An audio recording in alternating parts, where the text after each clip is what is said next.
Oh jeez, I look so fucking red. As many of you guys know, the company Flatface Fingerboards is one of the companies that really made it happen, and they've released a lot of great products, but there's this one product that recently I've been pretty intrigued about, so I decided to try and find them, which, spoiler alert, they are not easy to find and they're not cheap.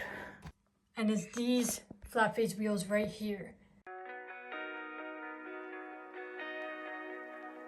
Before I get into setting up the wheels and trying them out and doing some clips, I do want to give a little history lesson because these wheels are not commonly talked about in the community. So if you do not want to listen to my history lesson, just skip forward. I won't be offended.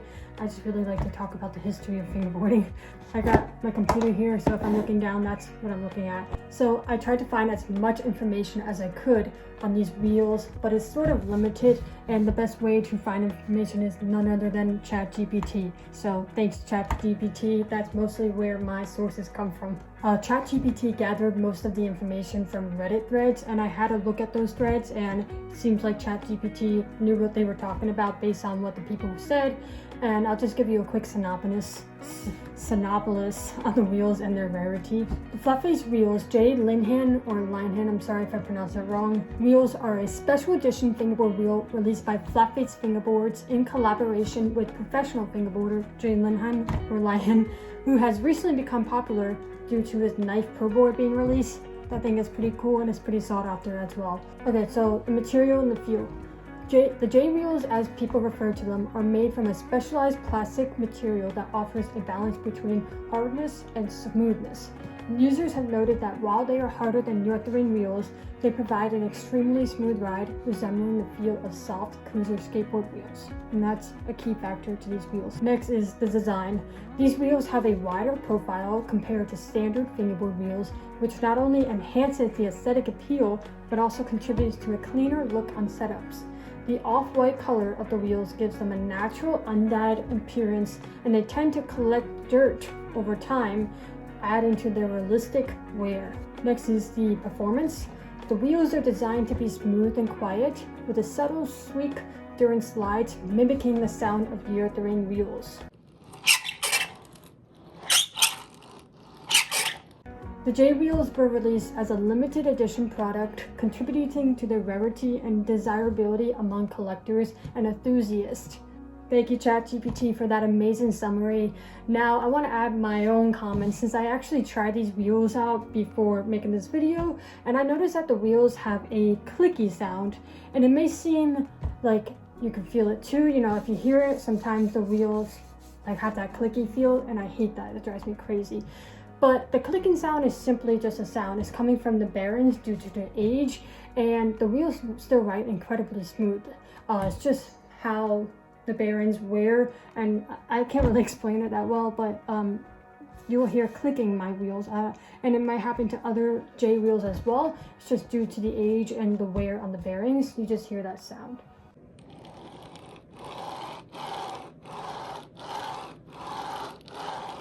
And as mentioned above, the wheels turn a brownish color as the years go by, and I really like that. It just adds to the realistic look and feel of it. Wheels, it looks like a skateboard. It's a perfect shade, and it goes well with basically any board because of that color. So the wheels that I have are actually the Black River shape. There are two types of J wheels, and they are the G4, which is a very popular Flatface shape and is more sought after. I tried to get the G4J wheels, and I was bidding with someone, but someone outbidded me and paid over $200 for them, for wheels.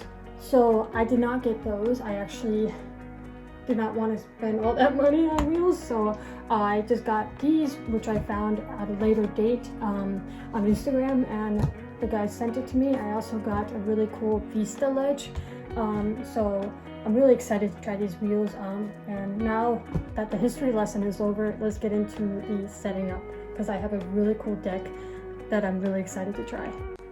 Okay, so here are the wheels, and this is a Flatface G16. Now, I have not rode a Flatface deck in years. It's probably since 2019 when I bought one at Camp Woodward. And the reason why I haven't rode a flat face deck in a long time is because they're super unique. I mean, just look at the kicks. Super steep kicks, not really a realistic shape in terms of skateboarding, because a lot of people like to refer to fingerboarding as skateboarding in terms of the mellowness of the kicks and the concave. And Flatface definitely has a unique kicks and unique concave, so I'm excited to try it again. I'm gonna give it a go again and see if I like flat face decks again, because I have not tried it in a couple of years and my preferences have changed since 2019, so we'll see how that goes. So I have the wheels, the flat face deck, and I also have some dynamic trucks. I had to take them off this deck. I was trying the wheels on this and it rode so good, so I'm excited to try it on this one. So these are 32mm dynamic trucks with the what do you call it, the lock nut method, not the inverted kingpin one. I don't really like those dynamics. They're just difficult for me to apply, so I'm excited to try that and then put this on the flat face deck with the wheels. So it's gonna be really exciting, and just by looking at it, it looks like it would go so well in terms of colors, so I'm pretty excited about that too. I do have some tape here. I'm not sure which tape I want to do, because I have a lot of 0.5mm tape and that's what I usually ride, but I feel like I've been steering back to regular tape, so I don't know if I have any regular tape though. Alright, I'm gonna do this black velvet one. I got gifted this at FBCon, so thank you, Casey, for that. It feels like it would be nice on the board, so I'm gonna go with that. And then for tuning, I'm just gonna stick with the dynamic tuning because I really like the looseness on it. And for the lock nuts, these are 6 screws.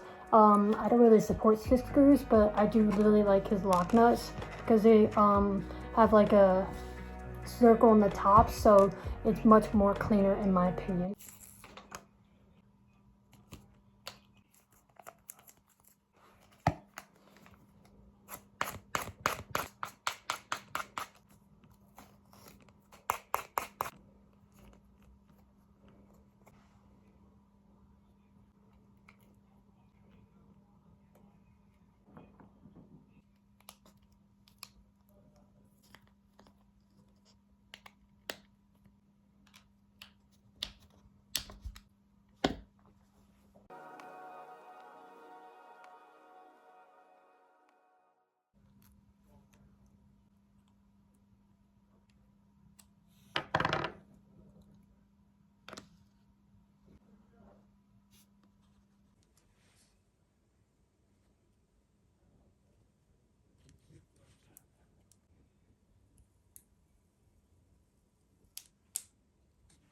Wow!